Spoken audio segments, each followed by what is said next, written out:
Bonjour à tous, donc dans cette vidéo vous allez regarder donc les prérequis pour le chapitre de première spé physique-chimie sur l'énergie, conversion et transfert. Donc ce sont essentiellement des rappels de collège et de lycée de seconde. Donc vous avez vu en seconde, dans les secondes nouveaux programmes. Donc la caractéristique tension-intensité pour déterminer la caractéristique d'un dipôle. Donc le circuit est le suivant. Dans ce circuit-là, donc il y a un générateur, donc une source donc de courant. Vous avez ici le dipôle en question dont on cherche la caractéristique, branché avec un voltmètre donc en parallèle ou en dérivation. Vous avez donc en série dans le circuit un ampère-mètre et vous avez un dipôle ohmique réglable, c'est-à-dire en gros une résistance variable qui vous permet de faire varier la résistance donc, du circuit. Donc à partir de là, vous pouvez mesurer des couples d'intensité et de tension. Vous pouvez alors tracer la caractéristique U en fonction de I du dipôle en question. Donc ça, c'est ce qu'on appelle ce dipôle électrique. Donc il y a une relation entre les grandeurs. Si ce dipôle est un conducteur ohmique, ou alors une résistance dans le langage plus simplifié, donc vous avez ici donc une relation qui est la loi d'Ohm. U, la tension en volts, est égale à la résistance en ohms fois l'intensité donc du courant en ampères. Donc par abus de langage, on dit souvent que le conducteur ohmique est une résistance. En fait, la résistance, c'est le raccourci avec l'unité de la grandeur qui caractérise ici donc la résistance. La résistance, on la nomme résistance, donc elle est en ohms, et généralement cette grandeur donc, qui caractérise le conducteur ohmique, on l'appelle aussi résistance pour le conducteur ohmique. La puissance, donc c'est l'aptitude à convertir rapidement de l'énergie. Vous avez donc une relation qui est pour les systèmes électriques, la puissance elle est en watts, P, c'est égal à U en volts fois I, donc l'intensité qui parcourt donc le dipôle fois la tension à ses bornes.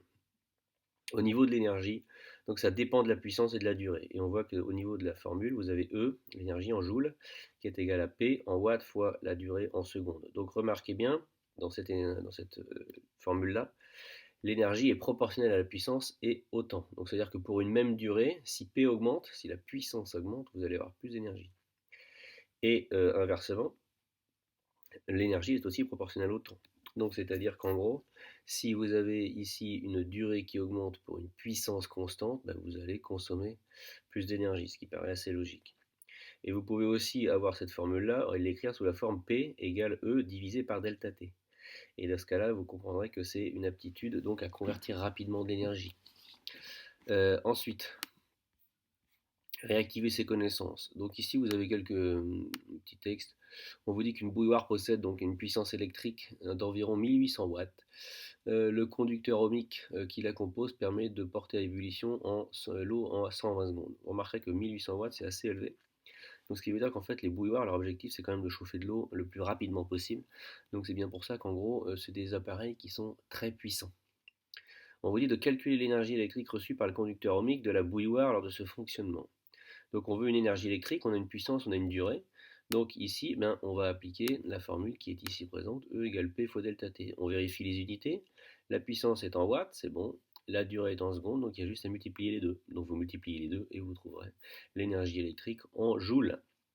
Sous quelle forme l'énergie électrique reçue par le conducteur ohmique de la bouilloire est-elle convertie? Donc il y a une énergie électrique qui va se transformer donc, en énergie thermique ou en chaleur pour permettre donc d'élever la température de l'eau.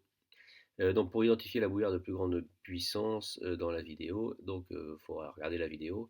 Et à mon avis, les mettre en même temps, il y en a une qui va arriver beaucoup plus vite à l'ébullition que l'autre, ce qui pourrait permettre d'identifier celle qui a la plus grande puissance.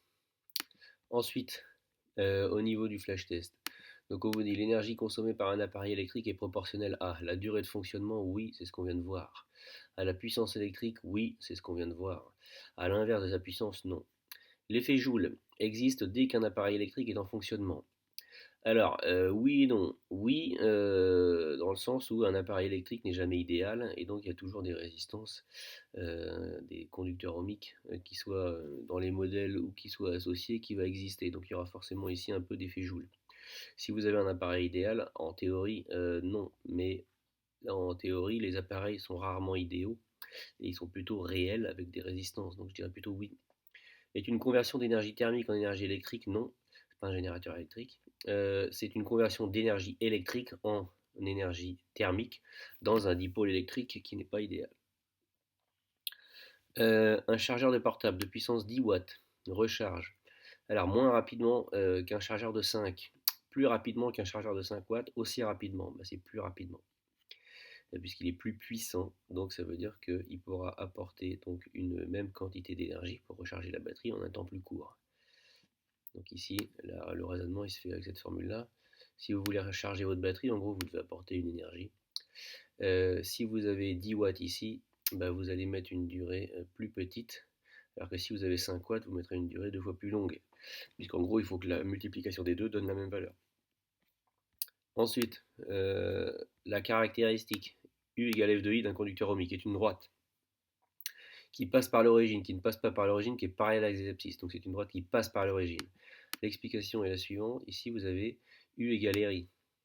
Donc si vous tracez U égale RI, vous avez une équation du type Y, U égale A, le coefficient directeur, fois I en abscisse, X. Donc vous avez quelque chose du type Y égale A fois X. Et ça, c'est bien une droite qui passe par l'origine avec un coefficient directeur qui serait égal à la résistance. Chose que vous avez certainement déjà fait dans vos classes. Ensuite, pour ce qui concerne les énergies des systèmes mécaniques, vous avez vu au collège l'énergie cinétique. Donc l'énergie cinétique, c'est qu'un objet en mouvement possède de l'énergie cinétique. Cette énergie est notée EC, augmente lorsque la masse ou la valeur de la vitesse augmente. Et la relation est la suivante. L'énergie cinétique en joules, c'est 1/2 de la masse en kilos, attention, fois la vitesse en mètres par seconde. Donc au niveau de ça, c'est les énergies des systèmes mécaniques. Il y a différentes formes d'énergie. Il y a aussi l'énergie potentielle de position. Donc ça, c'est un objet situé en hauteur, possède de l'énergie potentielle de position. On verra la formule en première. Cette énergie diminue lorsque l'objet se rapproche du sol, elle augmente si la masse de l'objet augmente. Donc en gros, ça veut dire quoi? Ça veut dire qu'en gros, plus vous êtes loin du sol, plus cette énergie augmente, et plus vous vous rapprochez du sol, plus cette énergie diminue. Et elle augmente si la masse de l'objet augmente. Ça veut dire qu'en gros, plus vous prenez un objet lourd, plus son énergie potentielle de position sera élevée. Conversion.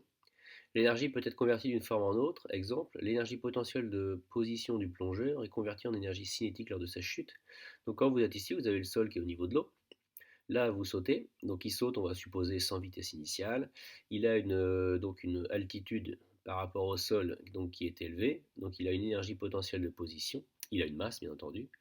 Donc au fur et à mesure que son énergie potentielle de position va diminuer parce qu'il va se rapprocher du sol, il va gagner en vitesse. Donc en énergie cinétique. Donc c'est pour ça qu'on dit qu'il y a conversion d'une énergie d'énergie potentielle de position en énergie cinétique. C'est bien les énergies qui se convertissent, deux choses identiques. Ensuite, on vous dit préciser la forme d'énergie que possède la bille au début de la vidéo. Donc ça doit être certainement une vidéo qui, en gros, vous lâche une bille et vous voyez la vidéo qui fait bop, bop. Alors on vous dit identifier la forme d'énergie que possède la bille au début de la vidéo. Si la bille n'est pas immobile, donc par rapport au sol ici, vous voyez, il y a une certaine hauteur, donc elle possède une forme d'énergie potentielle de position. Préciser en quelle forme cette énergie est convertie lors de la descente. Ben, lorsque la descente, ici vous lâchez la bille, vous allez voir que la bille va accélérer, et donc elle va gagner en vitesse, sa vitesse va augmenter. Donc, et son altitude par rapport au sol va diminuer. Donc vous avez une forme d'énergie potentielle de position qui va diminuer, puisqu'on se rapproche du sol. Par contre, cette énergie elle est convertie en énergie cinétique, puisque sa vitesse augmente. Indiquer la conversion qui s'opère, ben, la conversion c'est bien une conversion d'énergie potentielle de position en énergie cinétique. Expliquer pourquoi on peut considérer que l'énergie de la bille est pratiquement conservée. Ben, si ici vous avez la bille qui remonte à peu près à la même hauteur ici qu'elle était à l'état initial, vous pouvez considérer qu'en gros il y a eu encore une conversion d'énergie. Toute l'énergie potentielle de position a été convertie en énergie cinétique et que toute l'énergie cinétique qui a été acquise ici va être convertie en énergie potentielle de position. Si on arrive à peu près à la même hauteur, on peut considérer qu'en gros l'énergie de la bille est pratiquement conservée. Alors bien sûr, quand on dit pratiquement, c'est parce qu'il y a certainement des frottements qui font qu'en gros, c'est pas exactement le cas. Ensuite, l'énergie cinétique d'un véhicule. Alors, est-ce qu'elle est proportionnelle à sa masse et à la valeur? Non, elle est proportionnelle à la masse, oui, mais pas à la valeur de la vitesse, puisque c'est la valeur de la vitesse au carré. Est-ce qu'elle dépend de la masse et de la vitesse? Oui, elle dépend de la masse et de la vitesse. Est-ce qu'elle est proportionnelle à sa masse et au carré de la valeur de la vitesse? Oui, donc la B est bonne, la C est bonne. L'énergie cinétique d'un cycliste de 60 kg qui roule à une vitesse de 10 mètres par seconde est, alors là déjà vous avez la formule E égale 1/2 de mv carré, vous avez une masse en kg, une vitesse ici qui est en mètres par seconde, donc tout est bon au niveau des unités. Donc si vous faites 1/2 de m, donc ça fait 1/2 de 60, ça fait 30, fois la vitesse au carré. 10 au carré, ça fait 100. Donc on est à 30 fois 100, ce qui nous fait 30 fois 100, 3000. Donc 3000, on serait ici à 3000 joules. L'énergie potentielle de position d'un système dépend de sa position selon une horizontale. Donc une horizontale, c'est par exemple une ligne ici du tableau. Selon sa masse ou selon la position de sa verticale. Donc ça dépend effectivement de sa masse et ça dépend de sa position par rapport à la verticale. La verticale, attention, c'est une ligne comme ça. Au cours de sa chute d'un système sans vitesse initiale. Au cours de la chute d'un système sans vitesse initiale. Donc la chute, c'est-à-dire qu'on lâche à une certaine hauteur, donc un système sans vitesse initiale. De l'énergie potentielle de position est convertie en énergie cinétique. De l'énergie cinétique est convertie en énergie potentielle de position. L'énergie cinétique est constante. Alors c'est la A qui est bonne, puisqu'au départ vous n'avez donc pas de vitesse, donc on ne peut pas convertir de l'énergie cinétique, on n'a pas de vitesse, donc ça c'est pas bon. On a de l'énergie potentielle de position, puisqu'on est au-dessus donc d'une certaine hauteur, et c'est converti en énergie cinétique parce que l'objet va gagner en vitesse.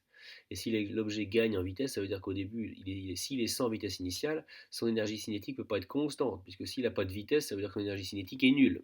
Donc si son énergie cinétique est constante et nulle au départ, ça veut dire qu'elle est tout le temps nulle, donc il ne bouge pas. Donc c'est pas possible. Donc l'énergie potentielle de position se convertit en énergie cinétique. Voilà, j'espère que ces petits prérequis vous seront utiles.